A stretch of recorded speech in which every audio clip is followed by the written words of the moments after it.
Hey y'all, how y'all doing? Y'all good? Dang, it seems like I've been under the weirdest attack, y'all. I don't know what this is. Yeah, I don't want to get into too much detail 'cause I don't put too much into the negative, but wow. Like, yeah. So I'm just speaking saying hey to y'all. Y'all been good? Okay. That what's up. You know,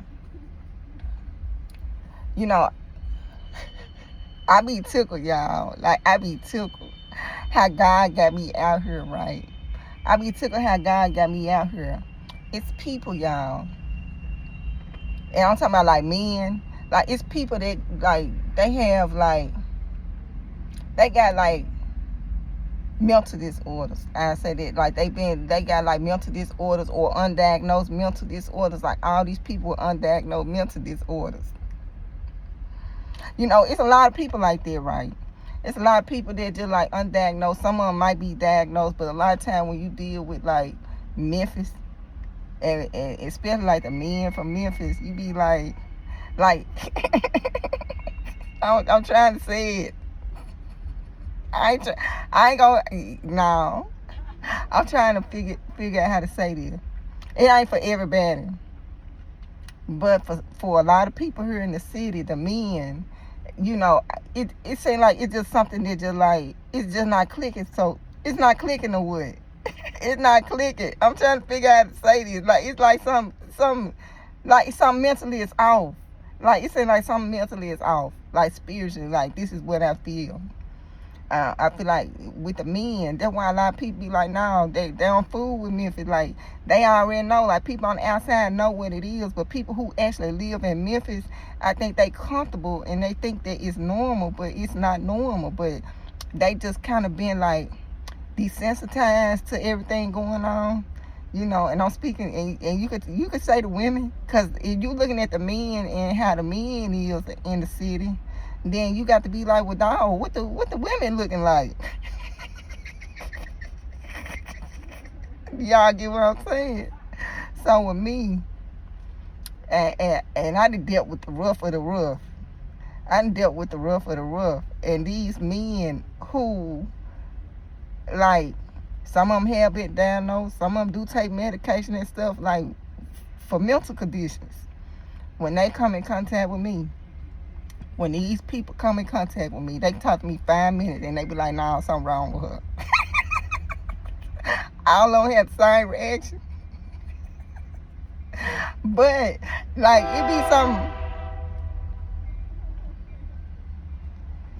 it be something like really wrong with them. Like for real. And then when they come in contact with me, it's like they just like,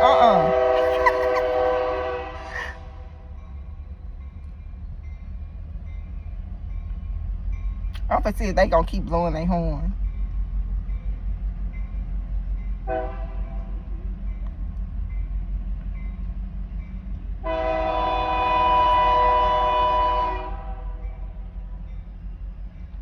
How I know, y'all? God give me the rundown on everything. Like how I know this. I just sit back, tell people stuff, sit back and watch what I say happen.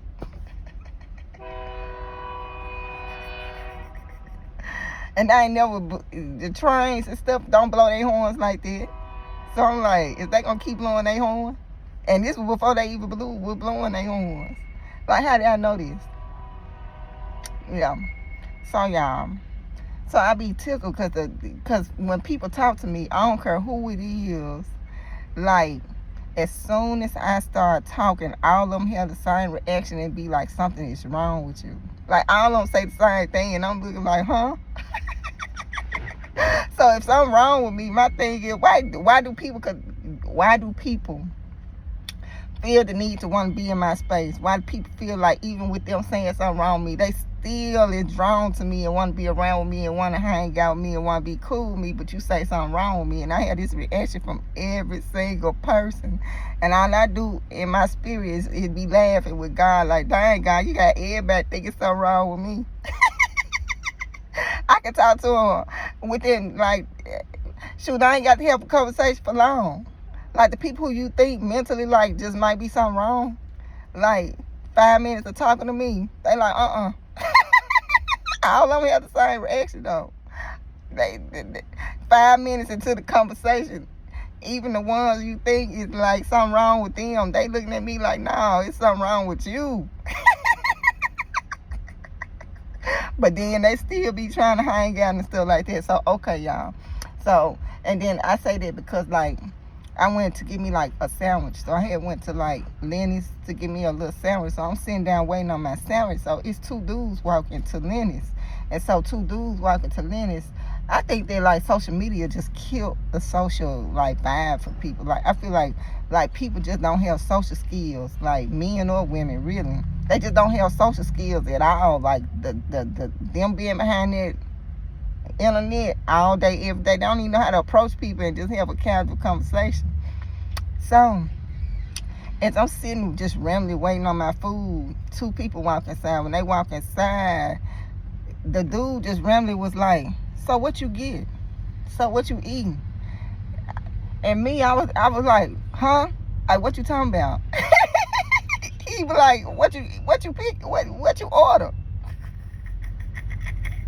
And then, cause ain't nobody random just come to you, you sitting down, man, your business, and then they just walk up, ask you what you order.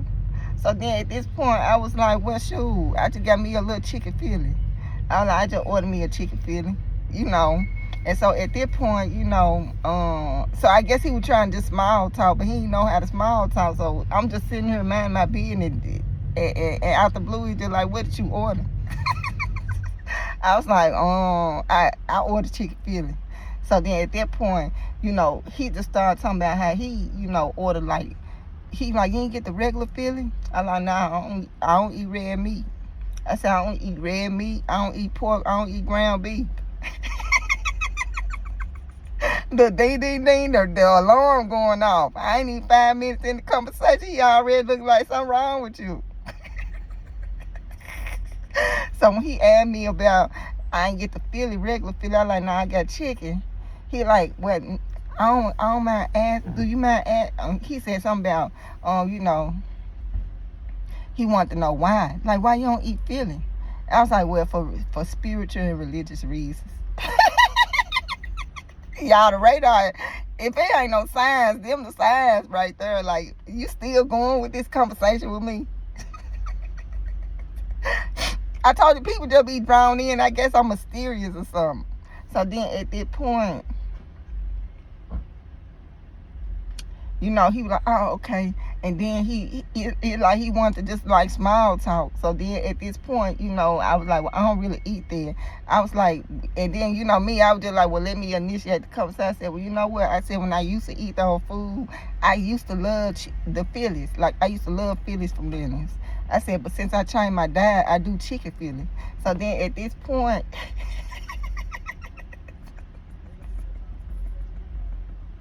he was like, well, I do the, you know, so we just talking about food. So I'm like, so then at this point, he was like, well, I like Philly. He like, but I don't like all them onions and stuff on my food.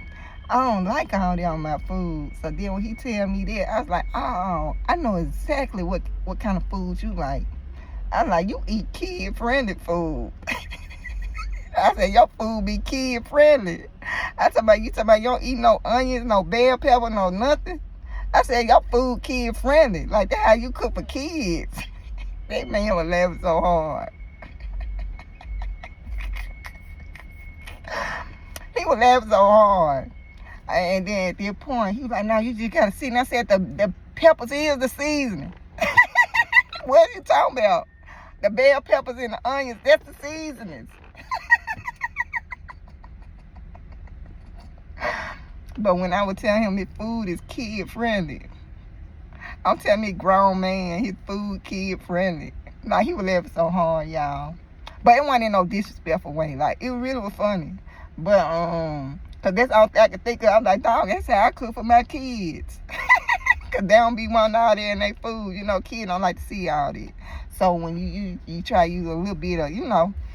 But Yeah, so I was just smile talk because I was like, well, God, you know, you sent them to me, so I just hold a conversation. And then it seemed like he was struggling with even trying to conversate. So I was just like initiating, like, yeah, when I was doing it, did what I did, that what I did, da da da da da.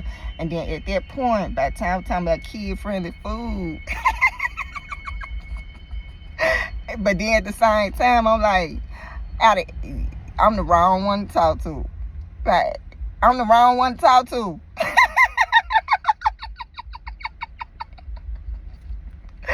So yeah, y'all. But yeah, I'm just small talking about that right there. Yeah, y'all just it's gonna be trying times ahead, you know. God, what else is for me to say?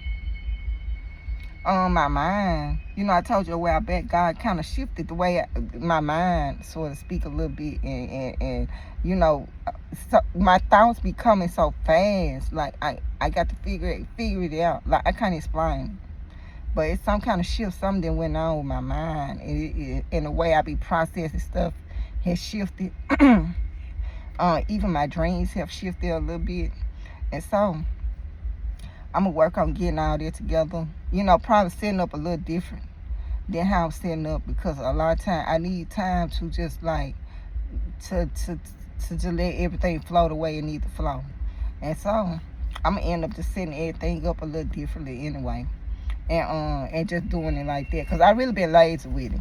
God, he been like, okay, good job. Well done, my child. I been doing it lazy though. So I'm finna switch it up a little bit, y'all. I'm finna switch this up a little bit for y'all. And yeah. And so that's all I gotta say. On this Sunday, I'm trying to see if God gonna say something to me. But I'm just speaking on the fact that, like, it's been some kind of spiritual shift with my thinking and everything like that.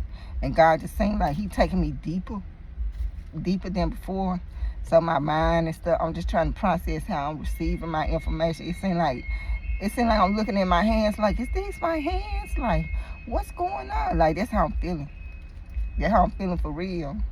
So I'm just kind of trying to take it in and stuff like that, because like the last 3 videos, it been like that kind of sort of. Yeah. And so, you know, I told you I had that Ice Age vision, which we probably gonna go back into this, because the angel was speaking, talking to me and explaining all this, dealing with this Ice Age dream I had. So this winter we may be going into this Ice Age that God was showing me. Because if the angels is sitting talking to me, it's very significant. So even though we had other ice ages, each ice age gonna get worse than before. So this year might be worse dealing with the ice than before. So once this ice age and this ice stuff come through here, because I told you in my dream it just looked like ice age. I call it ice age back. It was so much ice everywhere. Like, I ain't never seen nothing like this. And the only thing I can relate it to is ice age, the ice age period. Back with the dinosaurs. I'm like, this the ice age? Like, what's going on? But when this happened, or anything dealing with the ice and the cold, because God, he's going to ease us into this. Because so each year it's going to probably get colder and colder, because we as humans, we're going to a state of shock if the cold hit us like just head on like that. So each year you see me do reposts on my Ice Age vision. This year will probably be no different. So when wintertime come and all this ice and stuff start coming through here, you're going to hear me speaking on my Ice Age vision, because it's still manifesting itself. What God's saying is supposed to be going on with this coldness that's supposed to be just coming through here. You know, and I told you the term that was being said was like hell on earth. Let me see. It was something to the effect of,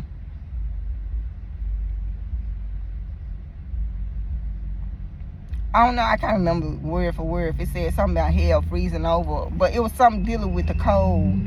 And it was something dealing with the cold, but these be repo videos, y'all. So yeah, I'm gonna let y'all go. I'm just smile talking to see if God finna say anything, or if he got anything for me to say with what's going on. He taking me like spiritually, I'm just on a whole different level. And I kind of seem like I'm out of it, which I am really. Because it's new to me. I'm like, dang, it seems like something clicked like a Rubik's Cube or something in my mind. And me, I'm trying to just process how everything coming, because it's coming a little different. And yeah. So y'all, I'm gonna talk to y'all later. I don't have nothing else to say. I really don't have. God, is there anything else that I need to speak on? He just wants you to repent. Like every day that you live, and he giving you time to get right and do right and at least repent. And even with that person who was in hell, I told the person that visited me that had innocent blood on his hands, who was already, he was in hell already. Like, when I had those kind of visions and you alive and you come see me, you already did. So I already know this too. So when he was coming to visit me, the angel of death had already been, in the spirit had already got him. And so he wanted me to relay that message. And it's even with this person, even though they died a gruesome death, it's still a possibility that even in between the time of him dying and him, even in the period of him dying, he still could have repented to God on his deathbed.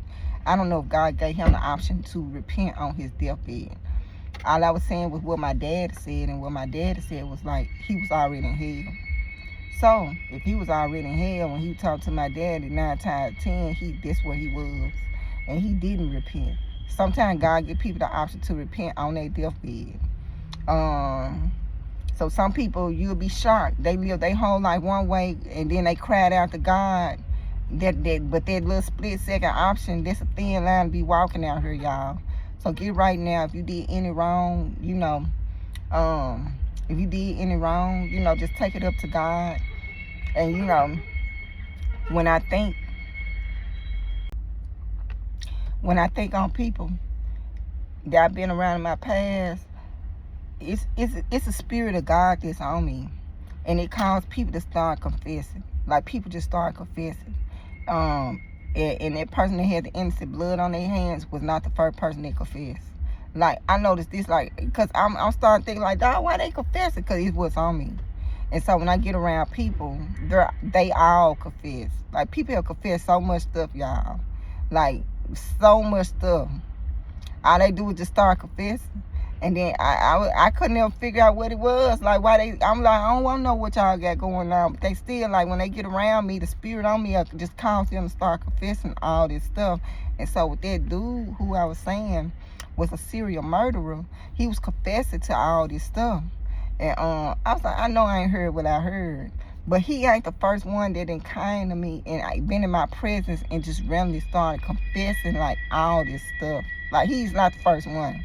Actually, it's a lot of people that done came to me who I've been hanging out with, or who I used to hang out with, or who I may hang out with. And if they get around me, they just start confessing everything. And I be like, why? Like, I don't be knowing how to respond to the stuff.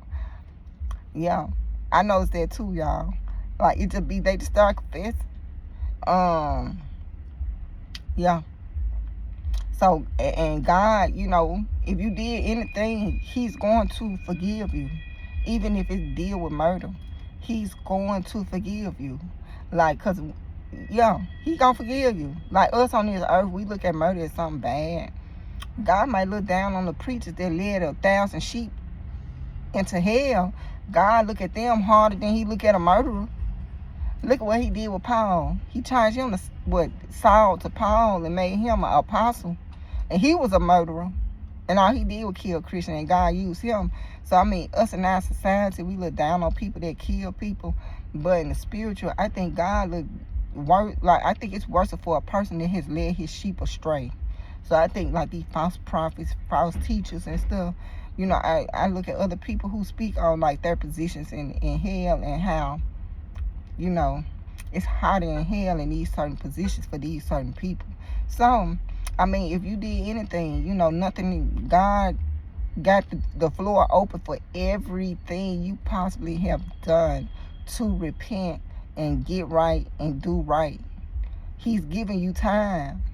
And then when he see you ain't gonna try to attempt to do right, he just gonna go on, okay, let me just go on, write this off. Like, I gave this person more than enough time. They just refuse. Because they got a reprobate mind. They just refuse to repent.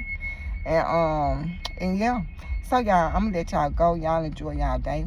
But yeah, that's all I'm saying in so many words. Like, I'm just stressing, like, repent. Like, God gonna forgive it all. And he gonna forgive it all. Like, on our journey every day, all we trying to do is, you know, on this journey of life that we on, all we trying to do is get back to him. Get back to him. And he got his rules in place. He speak to me about the rules. I posted about that yesterday. Okay, you know, when I was listening to Dan Duval, he was talking about the rules and how God is not going to go against his rules. The rules God created, he's not going to create rules and then break his own rules. He don't create rules just to break them. And so you look at that, even with you and what you got going on, whatever God said that his rule is and his consequence, that's what it is. Like, he's not going to go and change his consequences and compromise for you and what you got going on. Like, he's not finna compromise his rules for your feelings and for your emotions and what you feel like it needs to be. Like, he not finna do that. It's just like us. Just say you a parent and say, okay, you a parent and you got your house and you got your rules of your house as a parent. And one of your rules is no smoking in the house, like no smoking. So you ain't gonna create a rule that say no smoking and you sitting in the house smoking in your house. Like, when you create your rules for even you to follow. You're not creating a rule for you to say no smoking in the house, for you to break your own rules because you smoking in the house, but you want everybody else to follow your rules of no smoking in the house. Now you lead by example. So when God create these rules, he's leading by example because he's following his own rules. So if you out here and you living the life and you think that you living a life and God love you so much that he's going to let you in heaven with heaven got holy of holies, no fault, no flaw, no blemish, and you out here and you full of sin, you think you going to heaven and you ain't got yourself together. Like, it ain't gonna work like that. Like, you not going, and he not letting you in his house and you ain't got yourself together and got yourself right and you ain't following his rules out here. So if you got anything going on that's against his rules that's in the Bible, thou shalt not do this, thou shalt not do that, how you gonna be in heaven chilling with him with sin in you? Like, he got you on earth to get the sin out of you. So you got to remove the sin through Christ. You got to accept Christ as your own and get the sin and purify yourself so you can get back to heaven. Like, that's your whole purpose, day by day. So your whole purpose is to purify yourself so you can go back to him. But if you're not purified, it's no way you're going to be sitting up in heaven with a holy God, holy of holies, and you not purified and you contaminate his heaven. He's not finna let nothing and nobody contaminate heaven. So ain't nothing that's not of God going to be there. Ain't no sin going to be there. Like, he's not finna put up with none of that. Like, I don't care what you got going on out here. He got rules. He follow his rules. So if he follow his rule, why you think that you get to break the rules? If he got to follow his own rules out here. So y'all, get right out here. Take it one day at a time. Your whole purpose is to purify yourself. Get right with Christ. Let him purge his blood with your blood so you can get back to heaven with God. If you don't do that, you will not be in heaven with God. He's not accepting nothing less. He's not accepting nothing less.